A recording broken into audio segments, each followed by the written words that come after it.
बिस्मिल्लाहिर्रहमानिर्रहीम अस्सलामुअलैकुम। Welcome to the Python series. और आज के हम इस लेक्चर में स्ट्रिंग की स्लाइसिंग के बारे में सीखने वाले हैं। ठीक है कि स्ट्रिंग स्लाइसिंग क्या चीज़ होती है और इससे जो है ना हम लोग पाइथन में क्या क्या एडवांटेजेस ले सकते हैं। चलिए आइए स्टार्ट करते हैं। तो जी स्टूडेंट्स, आज का जो हमारा टॉपिक है वो पाइथन स्ट्रिंग स्लाइसिंग का है। ठीक है, स्लाइसिंग क्या चीज़ होती है हम लोग देखेंगे। स्लाइसिंग बेसिकली छोटे छोटे टुकड़ों को बोलते हैं। मीन अगर आपके पास एक लार्ज स्ट्रिंग है तो उसमें से अगर आपने कुछ हिस्सा निकालना है तो वो आप कैसे निकालेंगे वही आज सीखने वाले हैं हम लोग। तो जी पाइथन स्लाइसिंग में बेसिकली क्या है, you can return a range of character by using syntax. Mean आपके पास एक स्ट्रिंग है और आपने उसमें से कुछ हिस्सा निकाल के लाना है, तो उसका जो है ना सिंटैक्स आज हम सीखेंगे। तो सिंपल है, कहते हैं specific the start index and ending index. आपको दो इंडेक्स मेंशन करने हैं कि स्टार्ट कहाँ से करना है और एंड कहाँ पे करना है। देन वो वाला हिस्सा जो है ना हम लोग यहाँ पे निकाल लेंगे। जैसे कि आपको नजर आ रहा है कि अगर आपके पास कोई स्ट्रिंग है और आपने उसको जो है ना 2 से स्टार्ट करना है और 5 तक जो है ना लेके चलना है, लेकिन इसमें याद रखिएगा जो एंडिंग स्ट्रिंग हमने 5 मेंशन की है ये 5 एग्जैक्टली उसमें इंक्लूड नहीं होता, ये 2 से 4 तक चलेगा। ये चीज आपने अपने ज़हनों में जरा बिठा लेनी है। इसमें सिंपल स्टार्टिंग कैसे करते हैं, by leaving out the start index in range will be at the first character. मतलब अगर आपने फर्स्ट नहीं देना है, स्टार्ट नहीं देना है, तो आप एंडिंग बताएंगे तो एंडिंग का मतलब है कि अब स्टार्टिंग जो होगी वो 0 से ही होगी। ये सिंपल आपने जो है ना वो रखना है जहन में, जरा इसको तरीके से लेके हम लोग चलेंगे। ठीक है कि क्या कुछ होने वाला है। तो पहले ये दो चीजें परफॉर्म करते हैं, देन फिर जो है ना हम लोग वापस आएंगे अपने लेक्चर की तरफ जो है ना। स्टूडेंट पाइथन की स्क्रीन पे हम लोग आ चुके हैं। सिंपल सपोज करते हैं एक स्ट्रिंग हम यहाँ पे ले लेते हैं कॉन्टेक्स्ट के नाम पे। ठीक है, और अगर आपने से इसमें से कोई किस्सा निकालना, जैसे वो तो हमने पहले भी सीखा हुआ है कि सपोज मुझे 1 इंडेक्स, सिंपल इसे रन करूंगा तो मुझे 1 इंडेक्स की चीज़ जो है निकाल के दे दी जाएगी। अच्छा जैसे मैं यहाँ पे लिख रहा हूँ 1 2 5, तो मुझे ये बेसिकली 1 से लेके 4 तक देगा, ये याद रखना है। 5 बेसिकली लास्ट इंडेक्स है। लास्ट इंडेक्स का मतलब है कि इससे एक पीछे तक जो है ना वो हमने मूव करना है। तो जैसे ही मैंने उसे रन किया तो उसने मुझे दिया u mean 1, a mean 2, n mean 3 and t mean 4।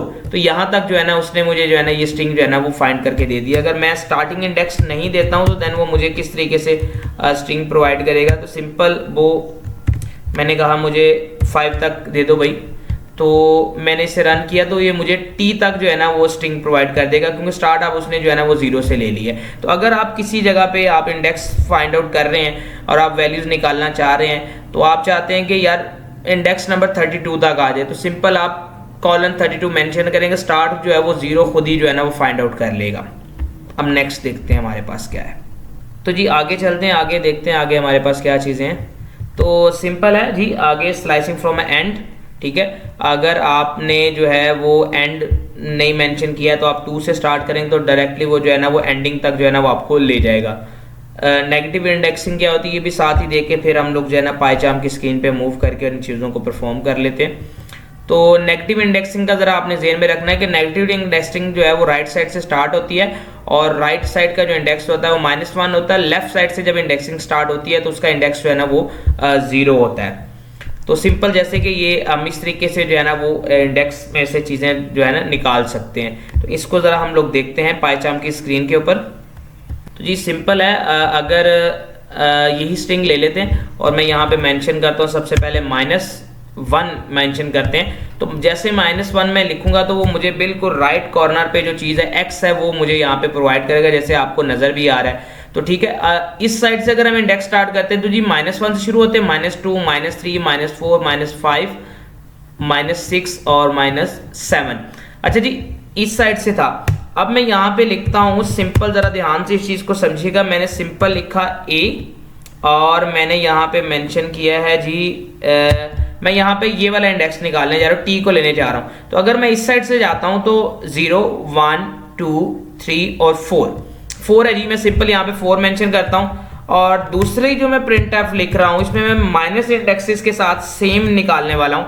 तो यहाँ पे मुझे जो मेंशन करना पड़ेगा वो क्या करना पड़ेगा, -3 मेंशन करना पड़ेगा। तो सिंपल मैं a लिखता हूँ और -3 लिखता हूँ, तो देखेंगे कि इन दोनों का रिजल्ट जो है ना वो हमारे पास क्या आएगा, सेम आएगा। तो आप राइट साइड से आए या लेफ्ट साइड से आए, सिर्फ आपको इंडेक्सेस का ख्याल रखना है कि -1 जो है वो राइट साइड से शुरू होना है और 0 जो है वो लेफ्ट साइड से शुरू होना है। तो अच्छा जी अगर हम लोग एंडिंग इंडेक्स मेंशन नहीं करते हैं, तो देन आप उसको किस तरीके से कर सकते हैं, सिंपल है जी। आप 1 से स्टार्ट कर लें, कॉलन लगा दिया, ठीक है जी। आप मुझे जो है ना एग्जैक्टली वो एंड तक जो है ना वो फाइंड आउट करके वो दे देगा। अच्छा जी, अगर मुझे नेगेटिव इंडेक्सिंग निकालनी है रेंज के हिसाब से, तो मैंने सपोज लिखता हूँ -4:-1। इसको ज़रा ध्यान से चीज़ को समझिएगा। जैसे मैंने इसे रन किया तो उसने मुझे प्रोवाइड किया NTU। अब यहाँ पे जो है वो राइट साइड पे जो मैंने वैल्यू मेंशन की है वो इसे इंक्लूड नहीं कर रहा है, वो -4 से स्टार्ट करके -1 से एक स्टेप पीछे की तरफ मूव कर रहा है, मीन -2 तक जा रहा है। तो ये देखिए, ये -1 है, -2 है, ये -3 है और ये -4 है। तो उसने क्या किया, NTU प्रोवाइड किया, इट्स मीन -4, -3, -2 जो है ना उसने प्रोवाइड किया, -1 जो है ना इसके अंदर वो इंक्लूड नहीं कर रहा है। तो इस तरीके से जो है ना हम स्ट्रिंग के अंदर से अगर कोई हिस्सा अगर आपने निकालना है, ठीक है, अगर आप उसमें से कोई चीज़ फाइंड आउट करना चाह रहे हैं किसी इंडेक्सेस को मद्देनजर रखते हुए कि फ्ला इंडेक्स के ऊपर क्या चीज़ पड़ी हुई है और इस इंडेक्स से लेके इस इंडेक्स पे क्या चीज़ पड़ी हुई है, तो आप बड़ी आसानी से जो है ना इसको चेकआउट कर सकते हैं। तो आज के हमने इस लेक्चर में जो है ना वो स्लाइसिंग सीखी है। नेक्स्ट जो है ना हम लोग एक नए लेक्चर के साथ जो है ना जल्दी मिलते हैं इंशाल्लाह। जज़ाकल्लाह, अल्लाह हाफिज़।